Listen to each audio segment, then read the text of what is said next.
Ang pamilihang bayan ang sentro ng komersyo ng isang lugar.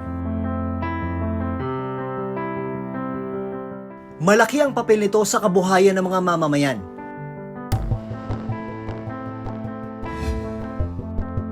Pero paano kung ang public market hindi naman napakikinabangan?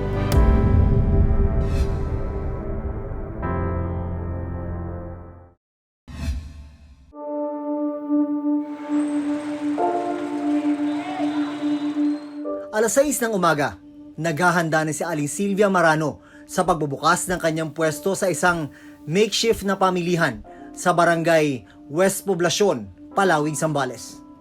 Alam naman po natin na yung hirap ng buhay ng nagtitinda sa palengke, no? Talaga nga po. Pero Ako nga po dito, madaling araw, nandito na ako. Pag-abang ako ng paninda. Siyempre, may mga hinuhulugan ako, may mga utang ako na dapat kong tuparin talaga naman. Ang kanyang pwesto, pinagtagpi-tagping trapal, yero at kahoy.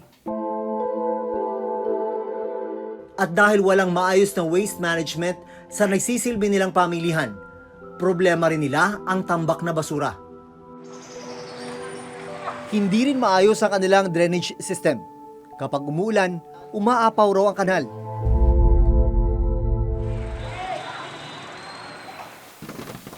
Bandang alas 7 ng umaga, dumating ang nagdi-deliver ng isda.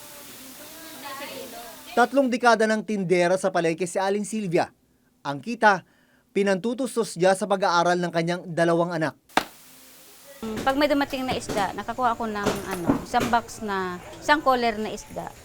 Halimbawa, ang puhunan is 85, tinda ko ng 100, kita ko ng doon, 450.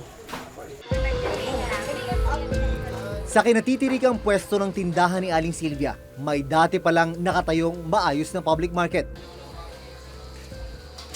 Kwento ni Aling Silvia, dati raw nakatiles ang kanilang mga mesa. May bubong at malinis na palengke. ang mga nakikita nyo ngayon dito sa pamilihang bayan ng Palawig, ito yung mga paggawa na lang ng mga tindera dito. Tindera-tindero, sila nagpagawa ng mga bubong, sila naglagay lahat niyan. Ang dating public market na ito, konkreto dati, may mga konkretong mesa dyan, pero ginibangan noong 2016 para patayuan daw ng bagong public market. At ito na lang natira sa kanilang palengke, itong konkretong pundasyon. Ano nga ba ang nangyari at hindi natapos ang proyekto? Anong taon giniba ito? Giniba po ito noong 2016 po, before election. Panahon po ng dating Mayor Jean Amog. Giniba siya para? Gagawa daw po ng bagong palengke. Yun ang pangako. O yun po, before election po yun. Pinalipat sina Aling Silvia sa barangay Santo Tomas. Pinagawa po kami ng parang palengke na parang talipapa, na ganun po ang trapal namin sa bubong. Doon po nilipat kami sa kanila kasi gagawin daw po ito. Noong 2016, hindi na raw itinuloy ang paggawa ng palengke ng pumalit na alkalde na si Billy Aceron. Sa halip, nagpagawa ng panibagong palengke sa barangay Santo Tomas ngayong 2019. Hindi nanalo, kumbaga yung dating administrasyon. Yun po, ang pag-alam ko po, hindi na po natuloy. So hindi ko rin po alam kung bakit doon na rin po sa barangay Santo Tomas. Sabi po nila mas maluwag daw, mas komportable siguro yung mga nagtitinda.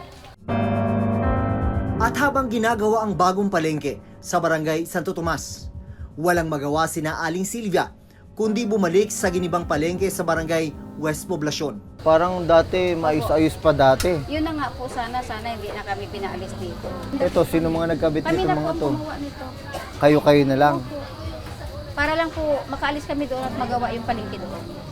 Para naman makuha ang kanyang panig, pinuntahan namin sa kanyang bahay ang dating mayor ng Palawig na si Generoso Amog. Pero sabi ng kanyang katiwala, umalis daw ito ng bahay. Gusto sana naming malaman kung bakit giniba ang dating palengke sa West Poblacion at hindi naman itinuloy ang pagtatayo. Pinuntahan rin namin ang kasalukuyang alkalde na si Mayor Billy Aceron para tanungin sana kung bakit hindi itinuloy ang proyekto sa West Poblacion at sa halip ay piniling magtayo ng panibagong palengke sa barangay Santo Tomas. Ilang beses namin pinuntahan dito sa kanyang opisina si Mayor Billy Asiron. Tumawag din kami, nagpadala kami ng text, pero wala kaming nakuhang tugon doon sa aming mga katanungan. Nagpadala rin kami ng letter of request, pero hindi ito tinanggap ng kanyang opisina. Maging ang Department of Interior and Local Government o DILG na hininga namin ng tulong para makakuha ng record at panig mula sa munisipyo ng Palawig. Hindi pa rin daw nakatatanggap ng sagot mula sa Office of the Mayor. Ang problema sa mga ganitong pagkakataon, ang mga mamamayan naman daw ang naiipit at nahihirapan. Ang mga taga-Palawig Zambales, wala pa ring matino at maayos sa public market. 3 taon mula nang gibain ang kanilang palengke. Pagkaraan dito, lipat na naman kayo doon. Ang hawa, magulo. Magulo yung ano namin eh. Parang na ano sa kasama na ata sa politika yan. Ganyang ano. Kayo ang ipit sa gitna. Opo, kaya talagang kayo po talagang naiipit lagi. Si Aling Silvia, natapos na naman ang isang araw na pagbabanat ng buto. Ari ba tingnan natin kung Ayan magkano po. yan? May 2,000 po yan, mahigit. Maganda-ganda na. Nakapagbayad ka na sa utang yan. Bayad na po ako sa isda. Bukas, gigising ka na naman ng... Ganun na naman po. Araw-araw po ganun. Good luck. Ganyan talaga buhay. Ganyan po talaga ang buhay. Kanya-kanya tayong pasan. Laban ng laban. Naman. Hanggat kaya. Tinunguri namin ang itinatayong bagong palengke nakalagay sa karatula rito na may project cost ito na 24.74 million pesos. Gayunman, walang nakalagay kung kailan ito sinimulan at kailan ang target completion date. Nakasaad lang dito na tatapusin ito sa loob ng 120 calendar days. Mula sa sentro ng bayan, dito nalilipat yung mga tindero-tindera kapag natapos na itong kanilang bagong public market. Umaasa yung mga tindero-tindera na ito na yung magiging permanente nilang tindahan at palengke at hindi magpapalipat-lipat. Depende kung sino ang nakaupo sa pwesto. Kung ang Palawig, wala pa rin na itatayong pamilihang bayan makalipas ang 3 taon. Sa Taytay Rizal, may nakatayong bagong public market pero wala ni isang vendor ang nakapwesto rito. Taong 2010, nang masunog ang pamilihang bayan ng Taytay sa Rizal. Sa parking area muna ng nasunog na palengke, pansamantalang pinapwesto ang mga nagtitinda. Isa sina DJ sa mga may pwesto sa parking lot. Tenga muna kami ng bago na bigyan ng lilipatan na hindi pa permanent yon. Basta lang makapwesto sa parking ng palengke. Ngayon, yun yung ginawang temporary. Tolda lang ang nakatayo rito sa parking lot. Masikip rin ang lugar para sa halos 500 tindahan. Nagbunot-bunutan tapos kanya-kanyang paggawa. Pero meron na yung sukat na binigay. Laking tuwa nila nang malamang magtatayo ng bagong palengke noong 2013. May 3 palapag ang gusali, wala pang pintura ang ilang stall, at wala pang koneksyon ng kuryente sa pangalawa at pangatlong palapag. Sa 3rd floor, naabutan pa namin ang tubig mula sa pag-ulan. Barado kasi ang daan ng tubig pababa sa drainage system. Ang tanong, bakit hindi na pakikinabangan ang public market? Siyempre, naiinip na lagi nagtatanong kung kailan matatapos, kailan lilipat. Kaso, hindi rin namin alam eh. Ang talagang original niyan, ang mother ko. Dumating na sa point na nawala na siya, wala pa rin yung palengke. Proyekto ang New Taytay Public Market ni Nooy Mayor Jorik Gakula. Ang budget para rito, 169 million pesos. Nanalong mayor si Janet De Leon Mercado noong 2013. Pero ayon kay Mercado, hindi raw structurally sound ang gusali, kaya hindi itinuloy ang pagtatayo at pagbubukas nito. I created an technical inspection committee. And after the test na sinundak nila, we also found out na ganun nga, may something different or irregular dun sa pagkakagawa ng public market building. So hindi nag-prosper o hindi natuloy. So yun yung unang dahilan, bakit hindi naumpisahan agad o na ipagpatuloy agad during my term ang public market. 2016, muling umupo bilang alkalde si Gakula at itinuloy ang pagtatayo ng New Taytay Public Market. Ngayong eleksyon 2019, muling nanalo si Gakula sa pagkaalkalde. Gumawa raw sila ng test para matiyak na matibay ang pagkakagawa ng gusali. Ang una namin ginawa ay nag-hire kami ng isang private firm para magkaroon ng pag-aaral. No? I think the hammer test was used. Ito po ay isang ginagamit ng DPWH. And there were representatives from the private sector na naging saksi dun sa pagtetest ng private firm na to. And also, the DPWH could not give any negative comments. So, nakita yung structural integrity at stabilidad nung palengke. Sa dokumentong ito mula sa Taytay LGU, 100% completed na ang proyekto. Pero sa pagbisita namin, malinaw na hindi naman ito tapos. Nung panahon na yan ay ang vice mayor na nanalo ay hindi ko rin kapartido. Ganon din ang 4 na konsehal. So wala kaming majority. So ang palagi nilang sinasabi ay meron daw mga mali doon sa proseso ng pagpapagawa namin. Ito nga daw ay sinertify ng ating sangguniang panlalawigan. Kung pinayagan na ng sangguniang panlalawigan, ay natuloy na yung pagpapaayos. So, siguro by mga bandang 2017, ganun, nasimulan na at yun nga, ginawa hanggang ngayon 2018. Hanggang itong 2019 ay umisip kami ng sistema.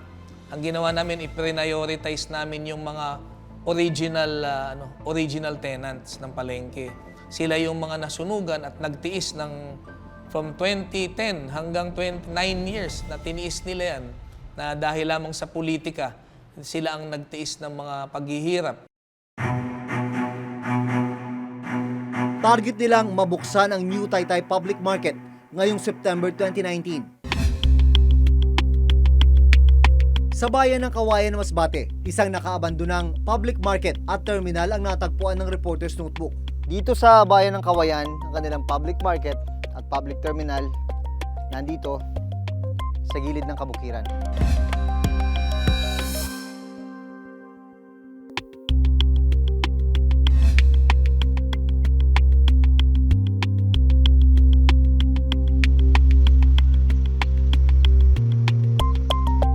Sa bayan ng Kawayan, Masbate, isang nakaabandonang public market at terminal ang natagpuan ng Reporter's Notebook.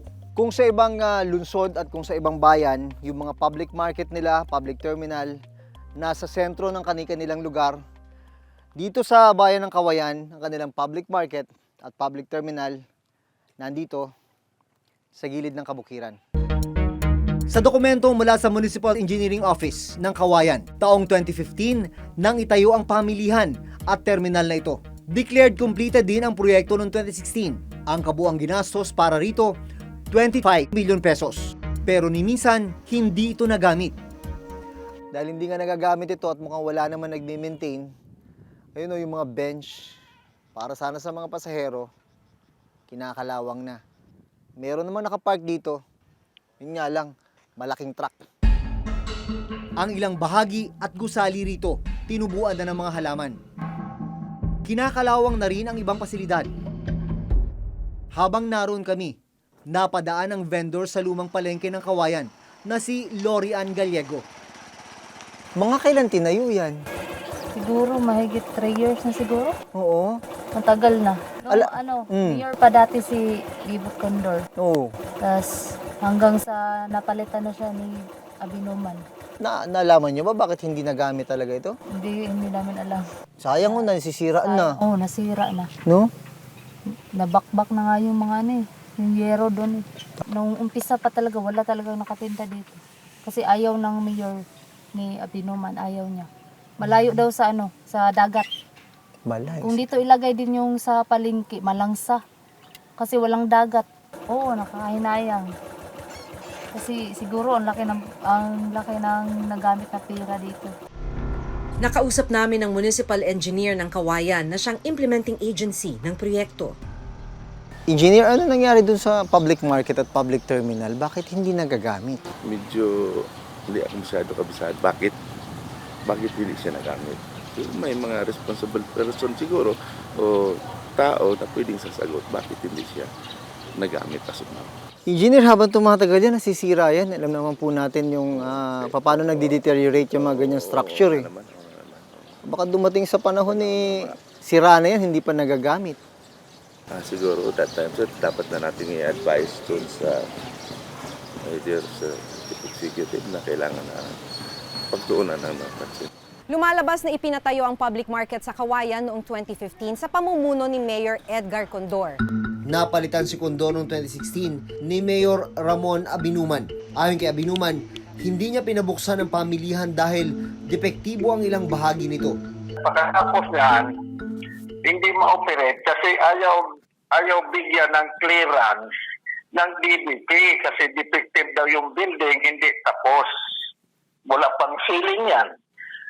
So kung i-allow ko, kung may mangyari, akong mayor, baka anong mangyari doon sa public market, may mahulog yan unsirable yung mayor. Pero ayon sa tagapagsalita ni Condor, napolitika lang ang palengke. Muling nanalo si Condor ngayong 2019 at plano raw nilang buksan ang public market ngayong taon. Yun ang pagdududa ng mamamayan dito sa bayan ng Kawayan.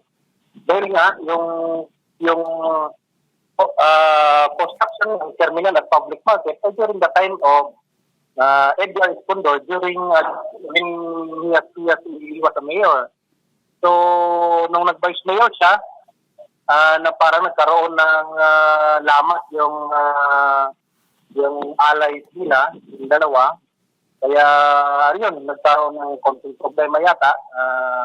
Pero actually, walang problema yung proyekto na yan.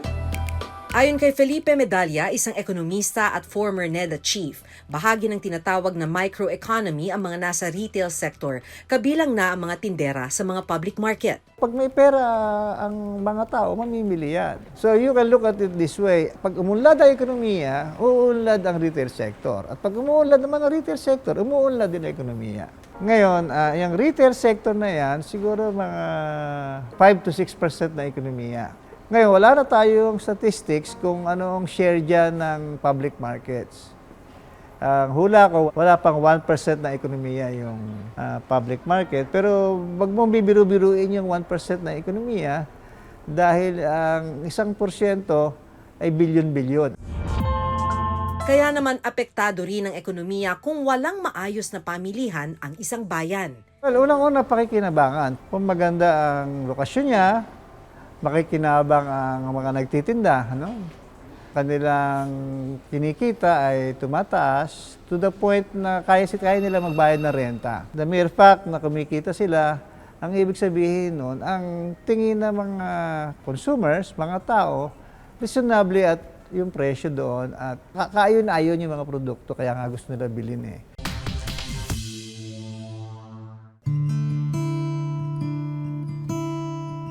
Para sa mga tindera sa palengke, gaya ni na Aling Sylvia at DJ, napakahalaga ng bawat sentimong kinikita nila. Hiling nila masuklian naman ang kanilang pagsisikap ng mas maayos na lugar kung saan sila pwedeng maghanap buhay. Hanggang sa susunod na Huwebes, ako si Jun Veneracion. Ako si Maki Pulido at ito ang nakatala sa aming Reporter's Notebook.